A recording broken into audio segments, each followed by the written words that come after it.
कुदथाई cyanide murder case, 14 साल, 6 मौतें और एक घर का खौफनाक राज।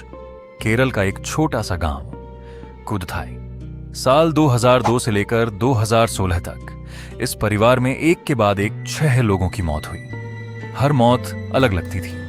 किसी को हार्ट अटैक समझा गया, किसी की मौत को सामान्य बीमारी माना गया, लेकिन किसी ने नहीं सोचा था कि इन 6 मौतों के पीछे एक ही कहानी छिपी हो सकती है। और इस कहानी का सबसे चौंकाने वाला हिस्सा था, इन सभी मौतों के दौरान एक महिला बार बार मौजूद थी। उस महिला का नाम था जॉली जोसेफ। पहली मौत साल था 2002। पोन्नमट्टम परिवार की 57 वर्षीय अन्ना मम्मा थॉमस, जो एक रिटायर्ड टीचर थी, अचानक बीमार पड़ी। बताया गया कि उन्होंने खाना खाने के बाद तबीयत खराब होने की शिकायत की और कुछ ही देर में उनकी मौत हो गई। उस समय किसी को हत्या का शक नहीं हुआ। परिवार ने इसे एक सामान्य मौत माना। 6 साल बाद 2008 में अन्ना के पति टॉम थॉमस की भी अचानक मौत हो गई। एक बार फिर परिवार में मातम छा गया, लेकिन तब भी किसी ने इन दोनों मौतों के बीच कोई कनेक्शन नहीं देखा, क्योंकि बाहर से सब कुछ सामान्य दिखाई दे रहा था। रॉय थॉमस की मौत फिर आया साल 2011। इस बार मौत हुई रॉय थॉमस की। रॉय अन्नाम्मा और टॉम थॉमस के बेटे थे और जॉली जोसेफ के पति। 30 सितंबर 2011 को रॉय ने खाना खाया। इसके बाद उनकी तबीयत बिगड़ने लगी। उन्हें उल्टियां हुईं और बाद में वे घर के बाथरूम में मृत पाए गए। शुरुआत में उनकी मौत को लेकर कई बातें सामने आईं और मामला आत्महत्या तक माना गया, लेकिन रॉय के रिश्तेदार मैथ्यू मंजडिल ने पोस्टमार्टम कराने पर जोर दिया और यहीं से कहानी ने एक खतरनाक मोड़ लिया। पोस्टमार्टम में रॉय के शरीर में साइनाइड की मौजूदगी सामने आई। सवाल था, आखिर साइनाइड रॉय के शरीर में आया कैसे? और अगर रॉय की मौत जहरीले पदार्थ से हुई थी, तो क्या पहले हुई मौतें भी महज संयोग थी? इसके बाद भी मौतों का सिलसिला नहीं रुका। 2014 में रॉय की मां अन्नाम्मा के भाई मैथ्यू मंजडिल की भी मौत हो गई और इसके कुछ ही समय बाद परिवार से जुड़ी एक छोटी बच्ची एल्फीन की भी मौत हो गई। फिर 2016 में सिली शाजू की मौत हुई। इस तरह 14 साल के दौरान एक ही परिवार और उसके करीबी रिश्तों में 6 मौतें हो चुकी थीं। लेकिन तब तक इन मौतों को एक दूसरे से जोड़कर नहीं देखा गया था।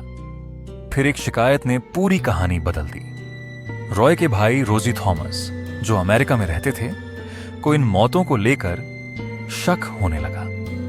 उन्होंने पुलिस से संपर्क किया और पुराने मामलों की जांच दोबारा करने की मांग की। पुलिस ने जब पुराने रिकॉर्ड खंगालने शुरू किए तो उन्हें एक बेहद अजीब पैटर्न दिखाई दिया। 6 मौतें, एक ही परिवार, कई सालों का अंतर और कई घटनाओं में जॉली की मौजूदगी। 2019 में पुलिस ने कब्रों से शवों के अवशेष निकालकर दोबारा फॉरेंसिक जांच शुरू की और यहीं से कुदाथाई का रहस्य पूरे देश के सामने आने लगा। जांच के दौरान पुलिस ने जॉली जोसेफ को मुख्य आरोपी बनाया।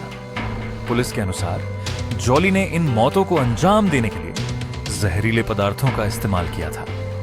चार्जशीट के अनुसार 6 मौतों में से 5 में साइनाइड के इस्तेमाल का आरोप लगाया गया, जबकि पहली मौत अन्ना थॉमस की में एक अलग जहरीले पदार्थ के इस्तेमाल की बात कही गई। पुलिस की जांच में कथित तौर पर यह भी सामने आया कि जॉली ने अपनी शिक्षा और नौकरी को लेकर परिवार के सामने झूठे दावे किए थे और संपत्ति तथा निजी रिश्तों से जुड़े संभावित मोटिवों की भी जांच की गई। लेकिन इस कहानी का सबसे बड़ा सवाल अभी भी यही था, अगर इतने सालों तक 6 लोगों की मौत हुई तो किसी को शक क्यों नहीं हुआ?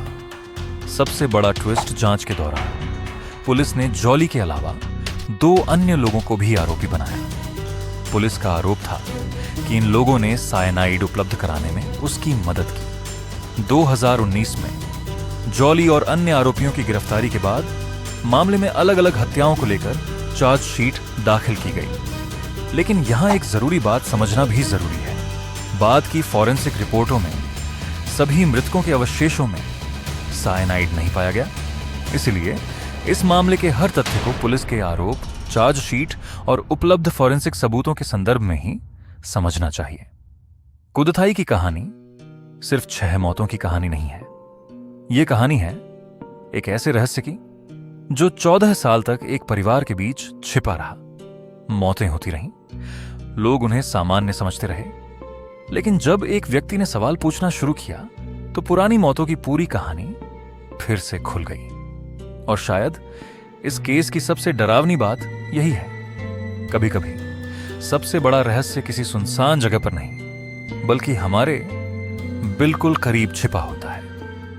यह था कुदथाई साइनाइड मर्डर केस।